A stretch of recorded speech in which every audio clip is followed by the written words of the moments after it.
Buenas tardes, vamos a revisar el día de hoy el tema que ven al frente, que es sensación y percepción. Estamos regresando a lo que son los procesos cognitivos. Acabó ese bloque aplicativo de búsqueda de identidad con proyecto de vida, de sexualidad y autoconocimiento. Hoy vamos a regresar a los procesos. Y uno de los primeros, por ser uno de los primeros que se da, es la sensación y la percepción. Muchos lo conocen como senso-percepción.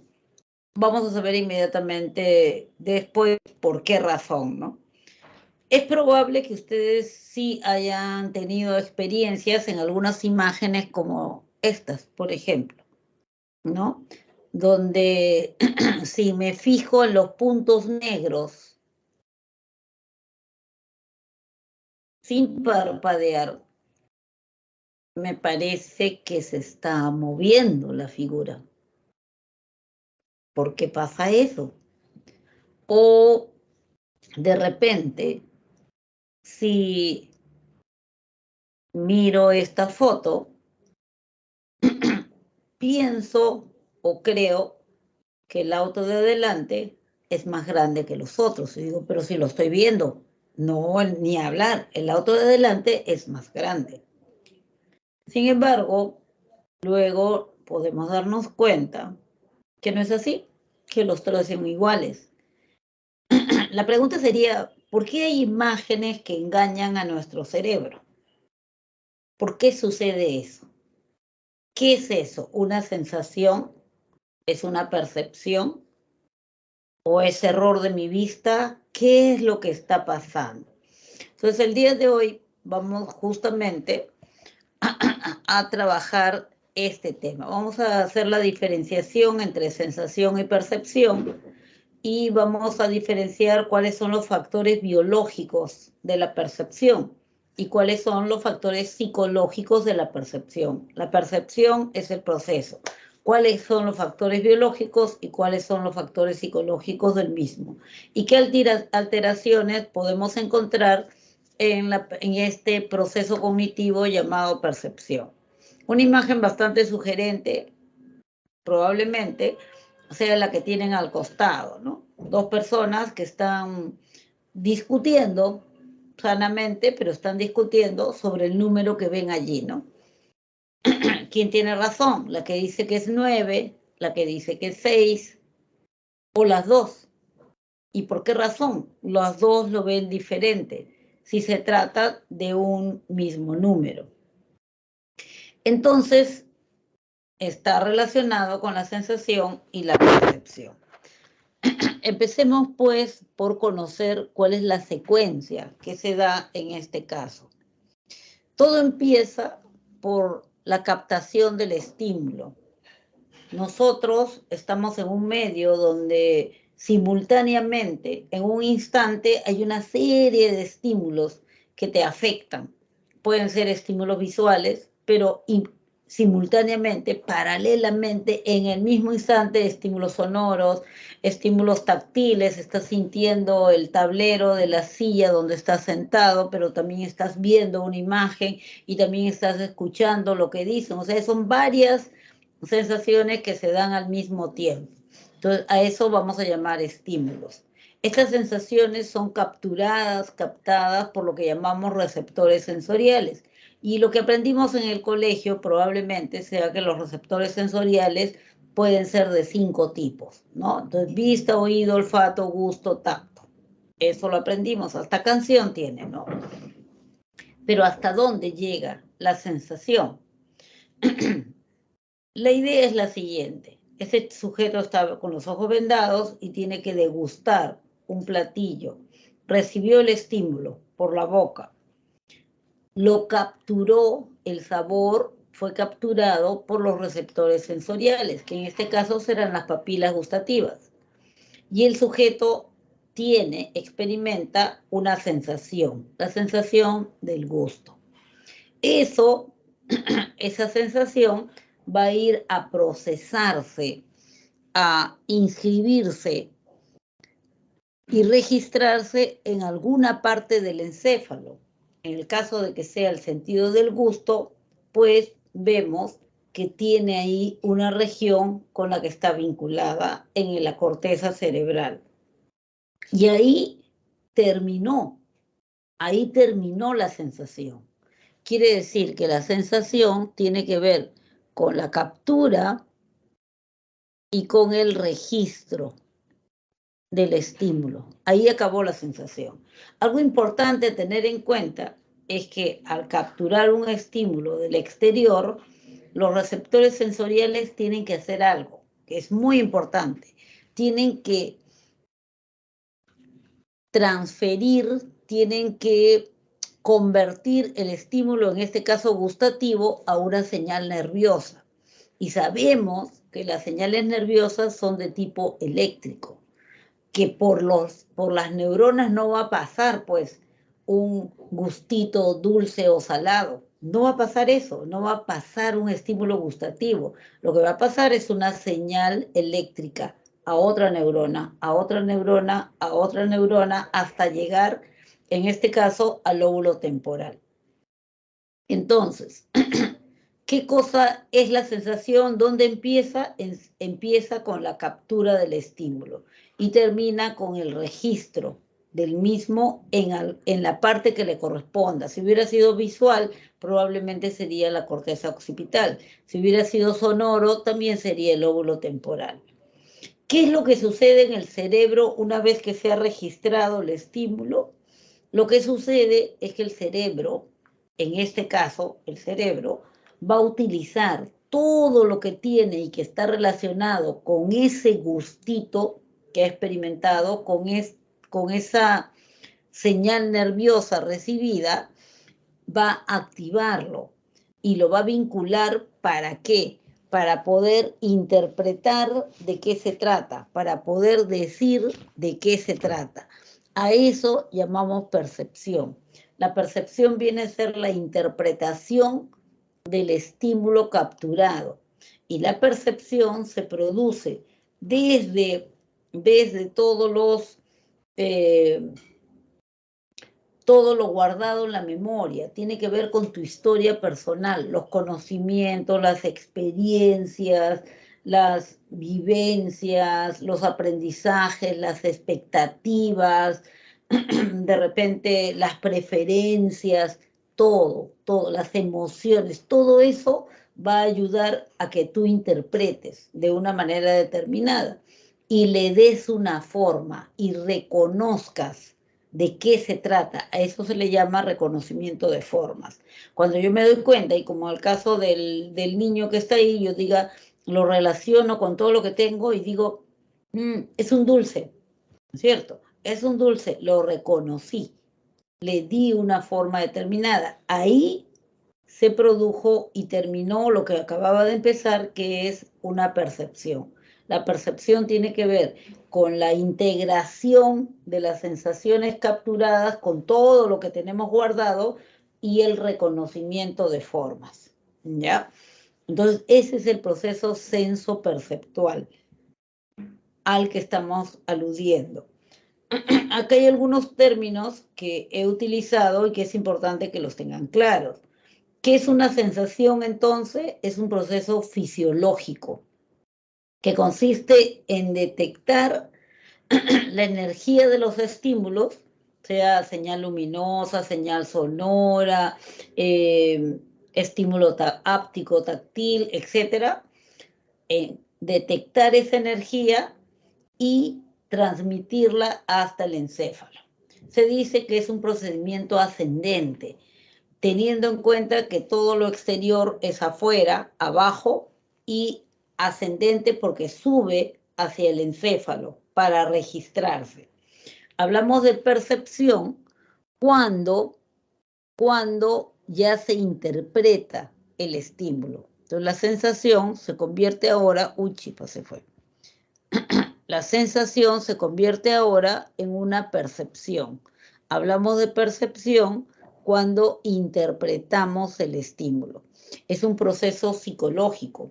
¿Por qué? Porque depende de tu historia, depende de tus conocimientos, depende de tus aprendizajes, depende de tus emociones, de la expectativa, de lo que tú estabas esperando. De repente antes de jugar a la identificación yo te dije, vas a sentir algo rico y a esta persona le gustan las cosas dulces, entonces está esperando que sea algo dulce. O de repente yo le dije, vas a sentir algo que no te va a gustar, pero tú tienes que identificar qué es. Entonces de repente no le gusta lo ácido, está esperando algo ácido. Eso es expectativa. La percepción es el proceso psicológico a través del cual tú organizas todos los estímulos que ingresaron al mismo tiempo y seleccionas. Estos sí son prioritarios, estos no tanto. Jerarquizas. Y entonces lo que te quedó lo interpretas. Se dice que es un procedimiento descendente. Descendente porque va de arriba, encéfalo, hacia abajo, afuera. ¿Ya? Conceptos que deben tener claros, sensación y percepción. Otros conceptos que es importante que los tengan en cuenta son, en primer lugar, los que están vinculados a la sensación, que es transducción, adaptación sensorial y umbral absoluto. ¿Qué es la transducción? Y empecemos con este. Es el proceso a través del cual se transforma, se cambia el estímulo, cualquiera sea este, señal luminosa, señal sonora, etcétera, se transforma en una señal nerviosa. Y como lo había dicho hace un momento, la señal nerviosa es un impulso eléctrico.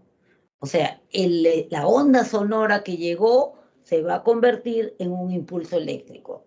El estímulo gustativo que ingresó se va a convertir en un impulso eléctrico. A ese proceso de conversión se denomina transducción.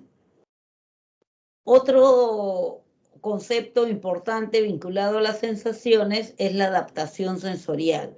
Se refiere a la capacidad, a la flexibilidad que tiene el órgano sensorial de adaptarse a un estímulo permanente, a un estímulo que afecta varias veces de manera permanente, se queda ahí pegado a la situación, ¿ya? Entonces se adapta. Esto es el ejemplo típico de lo que sucede cuando tú llegas a una habitación que está oscura, por ejemplo. Llegaste al cine, llegaste tarde, ya empezó la película. Entonces, ¿qué haces? Tú llegas con tu pupila de este tamaño, como la figura que está arriba. Y obviamente, con esa dilatación pupilar no ves nada. Entonces, ya estoy acá, pero no veo nada. Pero después de unos segundos, tu pupila se dilata y entonces puede capturar mejor, puede ver aún en la situación que está en penumbra. Entonces te adaptaste a la oscuridad cuando ya puedes entrever algunas cosas. Se llama adaptación sensorial. Sucede también, por ejemplo, cuando tú introduces tu mano en un balde que tiene bloques de hielo. Al comienzo te impacta bastante, pero después de la tercera, cuarta, quinta vez que introdujiste tu mano para sacar algo, ya como que tus terminales nerviosos se acostumbraron, ya no lo sientes tan helado. Otro concepto importante vinculado a las sensaciones es el umbral absoluto. Cuando hablamos de umbral, hablamos de límite. Un umbral es el marco de la puerta, eso es un umbral. Tú cruzas el umbral y estás fuera de la habitación. No lo cruzas, estás dentro de la habitación. El umbral es el límite. Cuando hablamos de umbral absoluto de las sensaciones, nos referimos a la intensidad mínima que debe tener un estímulo, intensidad mínima que debe tener un estímulo para poder ser registrado en el encéfalo. No todos los estímulos que ingresan se registran. Algunos, los que pasan el umbral, sí se registran. O sea, sí quedan ahí, comprometidos para la interpretación. Pero hay otros que pasan, ya se han transducido, todo, pasan, pero no cumplen con el mínimo de intensidad necesaria. Entonces simplemente se quedan ahí, flotando. Llamamos umbral absoluto entonces al mínimo de intensidad que necesitas para que el estímulo sea tomado en cuenta, sea detectado. Otro concepto importante, pero ahora vinculado a la percepción, es el reconocimiento de formas. Cuando hablamos de reconocimiento de formas, hablamos de reconocer algo para interpretarlo. O sea, yo interpreto cuando reconozco algo. Ojo, cuando hablo de reconocimiento de formas, no me refiero a formas como un objeto nada más. Puede ser cuando identifico una cara. Ah, es Filomena que está viniendo. La he reconocido. O una situación. Dos personas se están revolcando en el piso mientras se insultan y se golpean y se hacen daño. Entonces yo le identifico la forma y digo, ah, es una pelea. Identifiqué la forma. Se ha dado lugar a lo que se conoce con el nombre de reconocimiento de formas. ¿Ya? Reconocimiento de formas se refiere entonces a detectar de qué se trata el estímulo. Indudablemente, como en todo proceso perceptual, en toda percepción, necesito apelar a lo que tengo guardado en mi memoria para poder entender, en este caso para poder reconocer la forma a la que estoy exponiéndome. Lo que hemos llamado sensaciones en realidad son modalidades sensoriales. Se le llama así, no se llama las sensaciones. Hablamos siempre de las modalidades sensoriales porque son las formas de sentir. Aquí, bueno, es un cuadrito parecido al que ustedes tienen en su texto, pero parecido porque apunta a lo mismo, ¿no? ¿Cuál es el órgano receptor? ¿Cuál es hacia dónde llevan el impulso para el registro? ¿Y qué cosa nos va a permitir? En el caso de la visión, los conos y bastones que se encuentran en la retina del ojo son los órganos receptores. ¿Hacia dónde llevan este impulso ya transducido hacia el lóbulo occipital? ¿Y qué te permite diferenciar formas, profundidad, color? Luego tenemos la audición. ¿Cuál es el órgano receptor? El órgano de Corti. ¿Dónde se encuentra? En el oído interno, en el fondo del oído interno. Ahí hay un órgano llamado órgano de Corti, que está formado por las neuronas que van a capturar las ondas sonoras. ¿Hacia dónde llevan la información? Al lóbulo temporal. ¿Qué te permite? Te permite diferenciar sonidos, notas, volumen, ruido, etc. Luego tenemos la sensibilidad cutánea o áptica. Es lo que siempre llamamos el tacto. El tacto es la sensibilidad cutánea o sensibilidad áptica. ¿Cuál es el órgano receptor? Para la sensibilidad cutánea, las terminaciones nerviosas que se encuentran en la piel.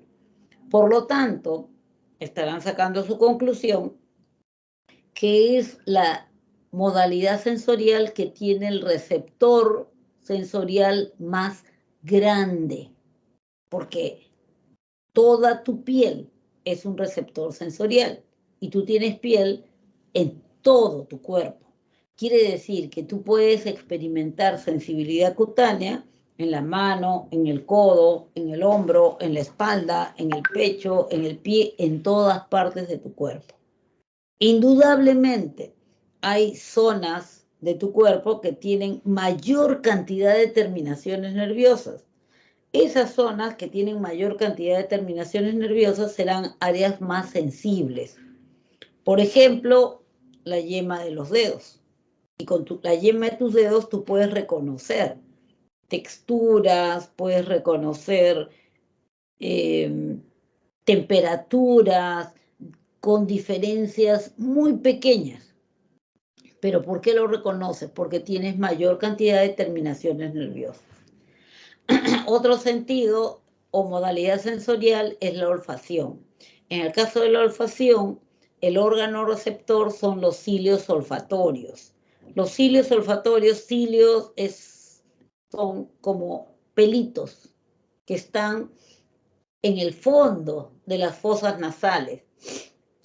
Estos cilios olfatorios van a capturar los olores de todas las sustancias que se encuentren mezcladas en el aire. ¿Ya? El aire ingresa a tus fosas nasales con cierta mezcla de ciertas sustancias y eso hace que tú experimentes esa modalidad sensorial que hemos llamado olfacción. La olfacción, ¿hacia dónde lleva? El estímulo lo va a llevar hacia el rinencéfalo. El rinencéfalo es una estructura que se encuentra detrás de la nariz. Y es una estructura que forma parte del llamado cerebro antiguo. Quiere decir, el cerebro antiguo es el cerebro, la parte del encéfalo que tenemos, que es tan antiguo, filogenéticamente hablando, que también lo tienen seres súper inferiores al ser humano. Las ratas, los peces, tienen un rinencéfalo. Y es por eso que estos animalitos que no tienen ninguna zona cortical se guían más por el olfato. Nosotros no nos guiamos tanto por el olfato. ¿Por qué? Porque tenemos otro tipo de sensaciones, porque tenemos otro tipo de neuronas que son mucho más especializadas.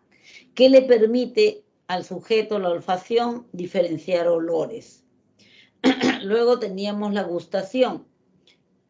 ¿Quién es el receptor? Las papilas gustativas de la lengua. Sabemos que hay zonas para lo amargo, lo dulce, lo ácido, lo salado. ¿Hacia dónde llevan la información? Al lóbulo parietal. ¿Y qué te permite justamente diferenciar dulce, salado, amargo, ácido?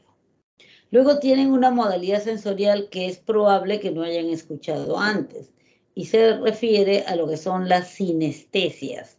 Las sinestesias, también traducido a veces como kinestesias, se refiere a la posibilidad de leer la postura de las articulaciones de zonas concretas de nuestro organismo. Entonces yo, así como tú, sabemos leer la postura de estas articulaciones. Articulaciones, músculos, tendones. Músculos alrededor de las articulaciones, tendones alrededor de las articulaciones. Entonces yo sabré si estoy agarrando, aún sin ver algo que es grande, si la flexión de la articulación no es mucha. Y sabré que estoy agarrando algo muy chiquito si la flexión es mucho más pequeña. Entonces, el ángulo que se forma es mucho más agudo. Entonces, eso se llama sinestesia.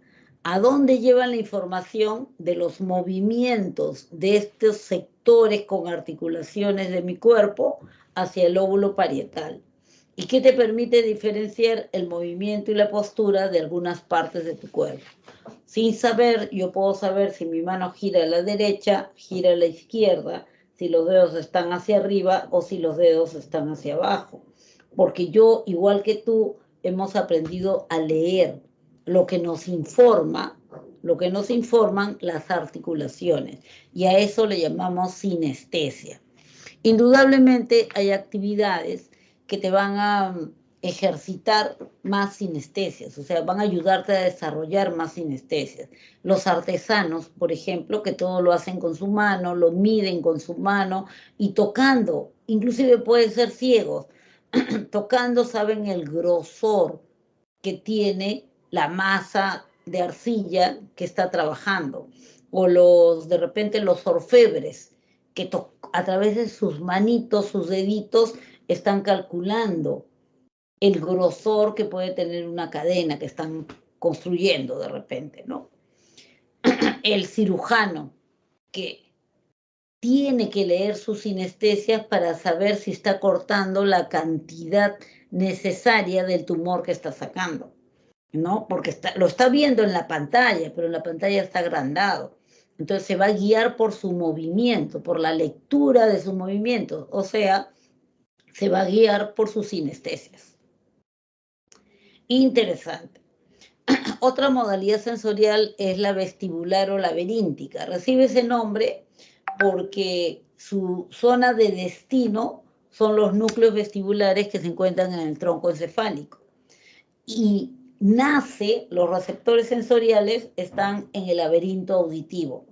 Entonces, por eso se le dice modalidad o sensación laberíntica, ¿ya? Se le llama sensación laberíntica o también se le llama sensación vestibular, ¿no es cierto? Entonces hablamos sensibilidad laberíntica, sensibilidad vestibular. ¿Por dónde empieza, dónde termina? Resulta que en el laberinto auditivo existen unas pequeñas células llamadas otolitos. Los otolitos son unas células pequeñitas que tienen cilios. Los cilios son como pelitos que tienen las células estas, ¿no? Y que van a ser justamente quienes le informen al individuo de la postura del cuerpo. Si yo me mantengo en equilibrio, sea parada o sentada, mis cilios están quietos. Yo me mantengo en equilibrio. Si yo me estoy moviendo, mis cilios se están moviendo y yo ya puedo perder el equilibrio. Entonces, estos cilios se encuentran dentro de un líquido que es propio de los canales semicirculares del oído interno, propio del laberinto auditivo, ¿ya? Si yo de pronto me echo, mis cilios se van a mover y van a estar horizontales y yo voy a saber que estoy echada, aun cuando sea ciega, aun cuando tenga los ojos vendados. Si yo empiezo a caminar, mis cilios se van a empezar a mover y yo voy a estar informada de que mi cuerpo está en movimiento. Si acelero el paso, mis cilios se van a mover más rápido. Entonces, aún sin que yo me esté viendo, yo voy a saber que estoy caminando más rápido. Si de pronto giro a la derecha, mis cilios se van a mover a la derecha y me voy a informar, yo voy a saber que estoy girando a la derecha. Entonces, esa información del movimiento general de tu cuerpo, de todo tu cuerpo, se llama sensibilidad vestibular o laberíntica y se produce por lo que acabo de explicarles, ¿ya? Hay una enfermedad, de repente han escuchado hablar, que se llama laberintitis, ¿no es cierto? La laberintitis se produce cuando los canales semicirculares del oído interno se infectan o se inflaman. Entonces la temperatura de este líquido que se encuentra ahí en el laberinto auditivo se calienta, sube de temperatura y los cilios que están ahí empiezan a moverse, pues, porque no es la temperatura a la que están acostumbrados. Entonces el sujeto experimenta una sensación de movimiento que es falsa. Él no se está moviendo, pero él siente que se está moviendo, porque sus cilios se están moviendo. ¿Cuál es el síntoma principal de la laberintitis? El sujeto se siente mareado y no puede mantenerse en pie. Es más, ni siquiera sentado. Se resbala, se cae. Tienen que sujetarlo porque él está recibiendo la información de que está en movimiento, está en movimiento, está en movimiento y no es un movimiento real. La sensibilidad vestibular o laberíntica te permite mantener el equilibrio. Tú sabes que estás en equilibrio cuando tus cilios están calmos, cuando los cilios de tus otolitos están calmos. Este sujeto, por ejemplo, que está aquí sobre una rueda, ¿no? Cuando consiga estar en equilibrio, sus cilios, así esté sobre una tabla, sus cilios van a estar quietos, verticales. Pero si él está tambaleando, porque se va a caer, sus cilios se van a estar moviendo y él se va a sentir mareado. La última modalidad sensorial es la senestesia o sensibilidad orgánica. Esta senestesia o sensibilidad orgánica es análoga a la sensibilidad cutánea, pero ya no en la piel, ya no en el cuerpo, sino en los órganos internos. Quiere decir, yo puedo informarme de dolor, presión y temperatura en las vísceras, en en ese tipo de músculo que llamamos musculatura lisa o musculatura blanda o musculatura blanca también, porque tiene un color así blanquecino y que forma el estómago, los intestinos y que son músculos involuntarios. Pero tú tienes la información y es por eso que puedes experimentar y puedes ubicar inclusive un dolor o una presión o un cambio de temperatura. Entonces tú dices, ay, siento un cólico. ¿Cómo es? Como una presión fuerte. No, no, es como un ardor. O sea, tú sabes eso. ¿Y por qué lo sabes? Gracias a la senestesia o sensibilidad orgánica. Los órganos receptores son los músculos lisos, o sea, los nervios que se encuentran en los músculos lisos. ¿Hacia dónde llevan la información? También al lóbulo parietal y te permite informarte de los cambios, presión, dolor, temperatura en los órganos internos, en las vísceras, específicamente en lo que es sistema digestivo, ¿no? Para ser más concretos. Bien, aquí tenemos algunos ejemplos sobre estas tres últimas modalidades sensoriales. Por ejemplo, sinestesia o kinestesia es lo que experimentan estos gimnastas cuando se dan cuenta si están haciendo el movimiento adecuado, porque están leyendo lo que sus articulaciones le van diciendo. La sensibilidad vestibular o laberíntica, que es la que se activa, por ejemplo, cuando subes en un ascensor, cuando vas a la montaña rusa. ¿Por qué? Porque tus otolitos bruscamente sienten la caída, ¿no? Entonces tú puedes experimentar eso. Y la modalidad sensorial denominada senestesia o sensibilidad orgánica, que es la que experimenta o la que te permite darte cuenta, por ejemplo, de ardor en el estómago, en los intestinos, o dolor o presión en los órganos internos. ¿Qué más tenemos aquí? Ya. Todas estas modalidades sensoriales, todas estas sensaciones que hemos dicho que son integradas e interpretadas posteriormente, han sido estudiadas por una escuela que peleó mucho porque el objeto de estudio de la psicología fuera la percepción. Me estoy refiriendo a la escuela gestáltica. Los gestaltistas decían, no, la psicología debe estudiar la percepción porque la percepción es la interpretación de las sensaciones. Y ellos, consecuente con lo que proponían, se dedicaron a estudiar la percepción. Entonces, ellos han dejado ciertas leyes o reglas que nos dicen de que la organización, jerarquización de las sensaciones no es algo caótico, no es algo personal y arbitrario, sino que es algo que está regido por ciertas leyes, por ciertos principios de organización. Son varios principios organizativos que ellos han identificado, pero vamos a estudiar tres principios organizativos o leyes de la percepción.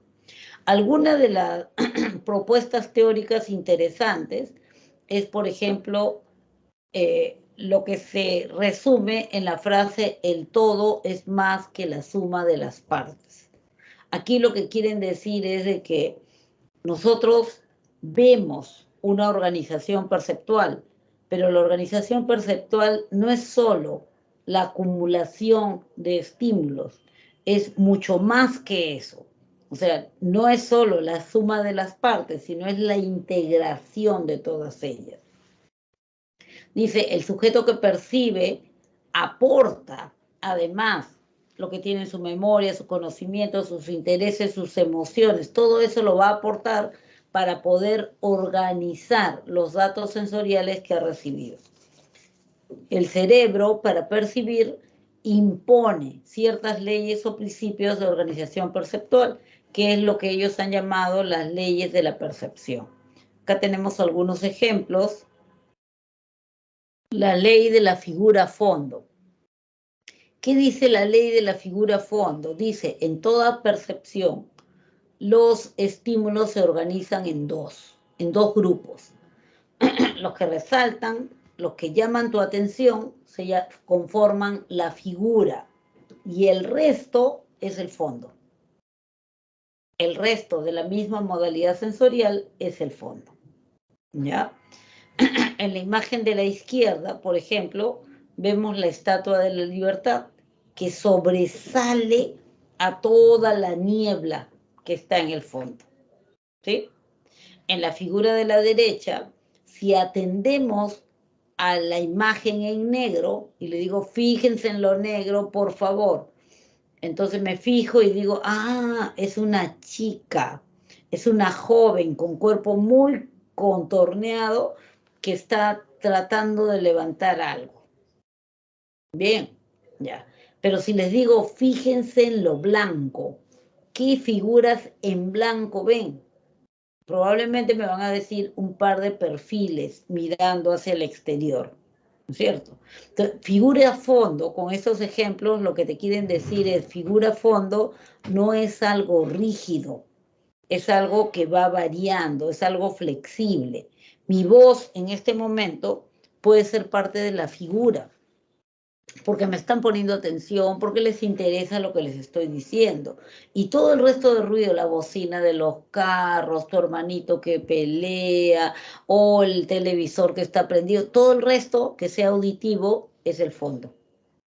Vas al aeropuerto a ver, a recoger a alguien.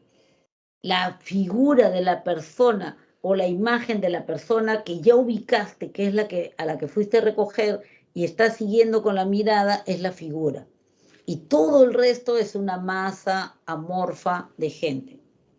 Puede haber otro conocido, pero tú ni miras, porque lo que te interesa es tu foco, es tu figura.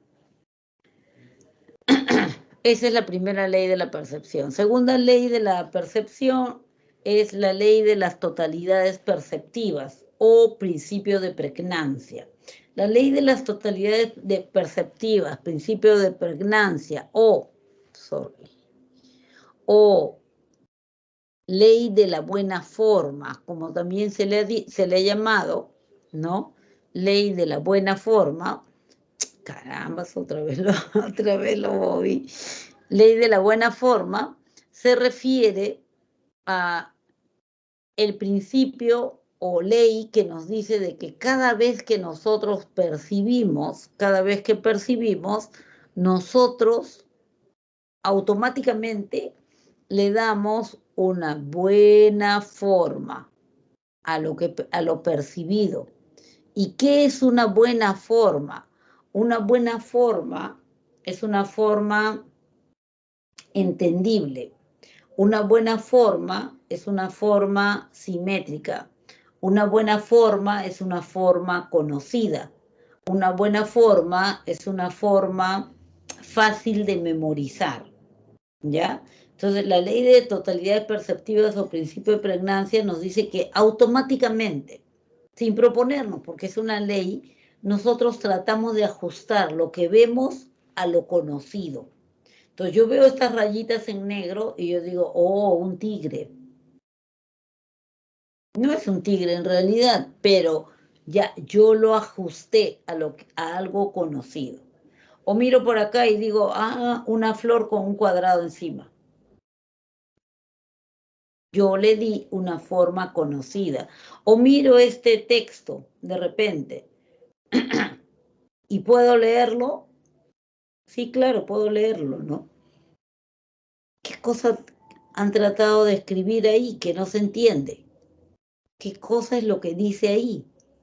¿Alguien puede entenderlo? ¿Alguien puede encender su micro de repente y leerlo?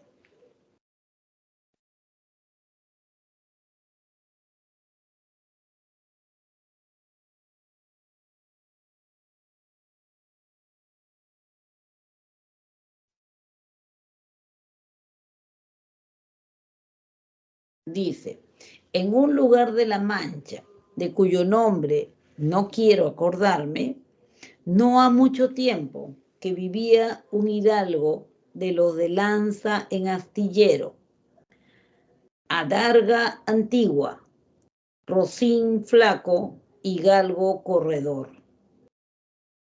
Oh, claro, ¿cómo lo he podido leer? Y muchos de ustedes probablemente también lo han leído. Si Están letras mezcladas con números. ¿Qué pasó? A este 3 yo le di una forma parecida a alguna de las letras, por economía, para la memoria, para poder entender. O sea, espontáneamente yo trato de darle una forma legible, entendible, en un lugar. Acá hay un 6 y un 4, pero yo lo leí como si fuera una G y como si fuera una A. Y el 3 lo estoy leyendo como si fuera una E. En un lugar de la Mancha, el mismo criterio, de cuyo nombre no quiero, el 1 como si fuera la I, no quiero acordarme, ya dijimos que el 4 era la A, no A, que es un poco el castellano antiguo, ¿no? No hace mucho tiempo, de repente, no ha mucho tiempo, el 7 lo estoy leyendo como si fuera T, que vivía, otra vez el mismo código, un hidalgo de los de lanza en astillero. Ya todas las letras ya han sido usadas, las anteriores.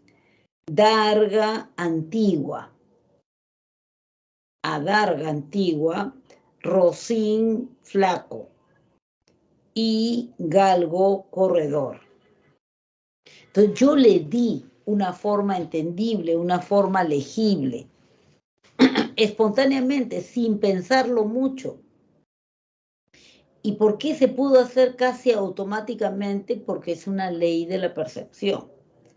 ¿Esto nos puede llevar a errores? Sí nos puede llevar a errores, porque cada uno interpreta de acuerdo a su propia historia, de acuerdo a sus propias vivencias, a sus conocimientos, inclusive a sus expectativas, inclusive de acuerdo a las emociones que estoy vivenciando.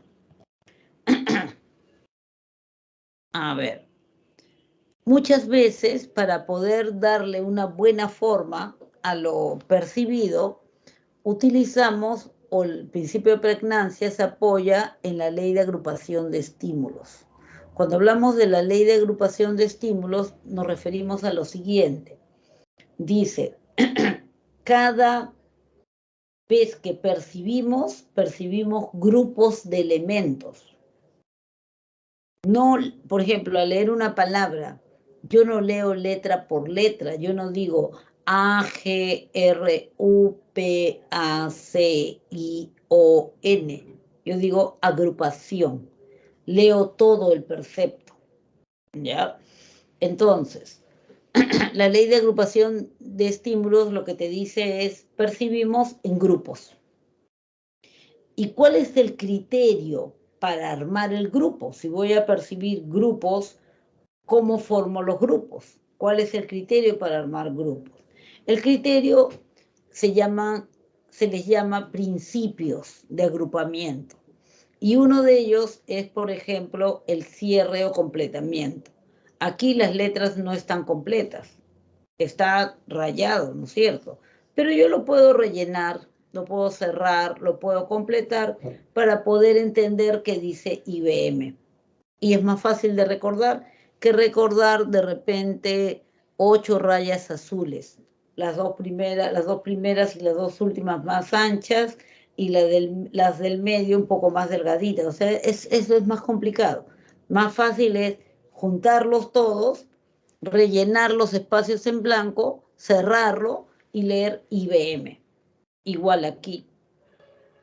La ley el principio de cierre o completamiento lo que te dice es de que automática y espontáneamente tú cierras, tú completas lo que falta para tener la menor cantidad de estímulos. En este caso yo podría decir, son 5 círculos que están,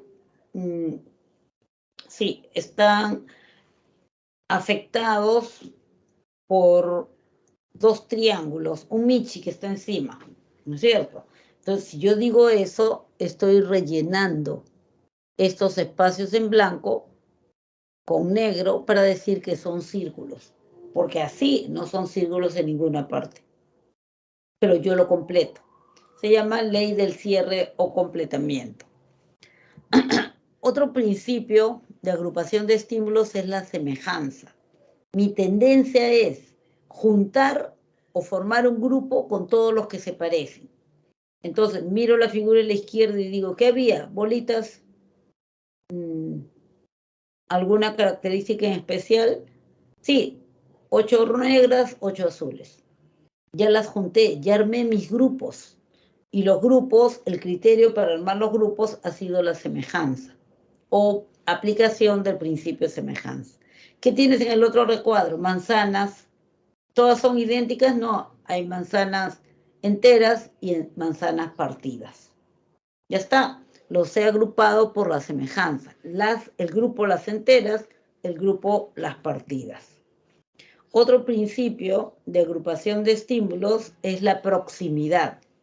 Asumo que todo lo que está próximo, próximo significa cercano, todo lo que está próximo o cercano forma parte del grupo. Todas las bolitas marrones que están juntas formaron el grupo letra A. Todas las bolitas que están juntas forman, en este caso, flor, en este caso, triángulo, y hay 5 sueltas. Entonces, inmediatamente agrupé. ¿Y cuál fue el criterio? El criterio fue la cercanía con que se encontraba o en que se encontraba. Se llama principio de proximidad. El principio de continuidad lo que te dice es que cada vez que algo va en una dirección, yo tiendo a avanzar en esa dirección, ¿no? Entonces yo digo, sí, aquí los deditos van a continuar juntándose, juntándose, juntándose. ¿Por qué? Porque acá están en la misma dirección, pues. Como están en la misma dirección, van a continuar. Hay continuidad en el movimiento, igual acá en las palabras, ¿no? Las palabras de la marca. Lo continúo. Estas son las 3 teorías de las que les hablaba en el reconocimiento de formas. ¿Qué dice la primera teoría? De que lo que nosotros le damos una forma determinada porque igualamos. Lo que tenemos al frente lo igualamos, lo comparamos a una plantilla o patrón. Por ejemplo, las letras. Entonces tengo una letra y me trato de fijar si calza o no calza. Acá tengo la plantilla de la letra A. Entonces tengo esa letra y digo, y si le jalo acá un poquito, acá otro poquito, ¿entra? Sí entra. Ah, ya, entonces es una A. Yo la trato de igualar a un ejemplo que tengo aquí guardado. La otra teoría es la teoría de los geones o prototipos. La teoría de los geones o prototipos lo que te dice es que nosotros lo que tenemos guardado en la memoria son piezas. Y esas piezas se juntan para formar las diferentes formas. Entonces yo lo que me aprendo son con qué piezas formo cada uno de los objetos que yo conozco. Entonces de repente digo, ah, ya, tiene 5, 2 y 3. Ah, debe ser un teléfono de estos antiguos. Ah, tiene 4 y 3. Ah, debe ser una lámpara. Tiene la pieza 4, este cono, tipo piramidal, y tiene la pieza 3, que es esta, un cilindro. Y me forma una lámpara. Entonces dice que reconocemos la forma por la combinación de piezas de las que está formada. Y la tercera teoría se le conoce como la teoría del análisis de características o rasgos. Y lo que te dice es que reconoces algo porque tú lo que almacenas en tu memoria son listas de características mínimas necesarias para que algo sea determinado objeto, situación o forma. Entonces, en ese caso yo diría, ¿es cuadrúpedo? Sí. ¿Es animal? Sí. Bueno, ese animal es cuadrúpedo, es carnívoro o vegetariano. Ah, es carnívoro, ya. Animal, 4 patas, carnívoro, es felino y tiene rayas. Ah, es tigre. Inmediatamente reúne las características mínimas necesarias para ser reconocido. Entonces, las 3 teorías están vigentes porque las 3 teorías explican de diferente manera cómo es que reconocemos formas. Siendo la percepción un proceso eminentemente psicológico, se puede sufrir alteraciones. Por ejemplo, tenemos estas dos figuras plomas con centro rojo. Mirándolas, yo digo, bueno, ¿en cuál de las dos el botón central es más grande? Ah, claro, la de derecha, aquí, en la derecha. Pero si agarro mi centímetro, mi regla y mido, me doy cuenta que son del mismo tamaño. Pero ¿qué pasó? El contexto, lo que la rodeaba, la hizo ver como más grande y yo me equivoqué, erré al interpretar. A eso se llama una ilusión, a un error en la interpretación de determinadas sensaciones. Mido, son iguales. O de repente, miro fijamente el punto amarillo que está en medio de la figura de la derecha y veo que los otros dos círculos se empiezan a mover. Es una ilusión de movimiento. ¿Cuál es la característica principal de las ilusiones? Que tú distorsionas la interpretación, te equivocas al interpretar algo, crees que hay movimiento cuando es una figura bidimensional, crees que esta es más grande cuando los dos botones son del mismo tamaño. Entonces las ilusiones son errores en el momento de percibir, son diferentes a lo que se llaman alucinaciones. Las alucinaciones pueden ser auditivas, visuales, táctiles. Yo veo algo, pero no hay nada. Escucho voces, pero no hay ruido. Siento que me jalan, pero no hay nadie a mi alrededor. Esos son alucinaciones. Las alucinaciones se pueden producir por dos razones. Hay dos razones por las que se provocan alucinaciones. Uno son los alucinógenos. Tomaste algo, te cambiaron de pastilla, la pastilla nueva que te han dado es muy fuerte. Un alucinógeno en general, ¿no? Pastillas, fumaste algo, etc. Otra de las razones por las que se producen alucinaciones son enfermedades psiquiátricas, ¿ya? En ambos casos es grave. Es grave y inmediatamente hay que hacerse ver, pues. Es una enfermedad así. Los esquizofrénicos, por ejemplo, escuchan voces. Nada, no ha habido ni un ruido, pero ellos juran que le están hablando. Ellos juran que le dijeron algo, que lo insultan, etc. ¿Ya? O ven, no, que me está pidiendo, pero no ves a ese hombre, claro, tú no lo puedes ver porque tú no has sido de los elegidos, pero me está mirando, me está siguiendo, por donde voy está él. Yo sí lo veo, no lo invento, lo veo. Entonces, en ese caso, estamos hablando de alucinaciones. ¿Hay una enfermedad psiquiátrica o hay un alucinógeno? Las alucinaciones, siempre, las alucinaciones pueden ser visuales, veo, pueden ser auditivas, escucho, o pueden ser táctiles, me jala, me araña, me empuja, ¿ya? Ahí hay que tener cuidado porque siempre las alucinaciones serán pues patológicas. Revisemos los ejercicios y ahora sí, por favor, quiero escucharlos. Dice, las anomalías de la percepción tienen a las alucinaciones y las ilusiones como sus componentes. Identifique la afirmación correcta con respecto a una característica que identifica una alucinación. 1.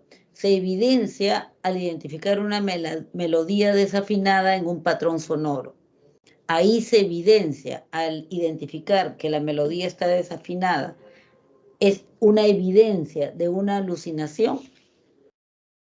Segunda proposición, se manifiesta en todo aquel que cree que los fantasmas existen. Ahí se evidencia una alucinación. Tercera proposición, estar convencido de escuchar súbitos insultos cuando nadie más tiene esa certeza? No, no he escuchado. ¿Cómo no va a ser? Me está insultando.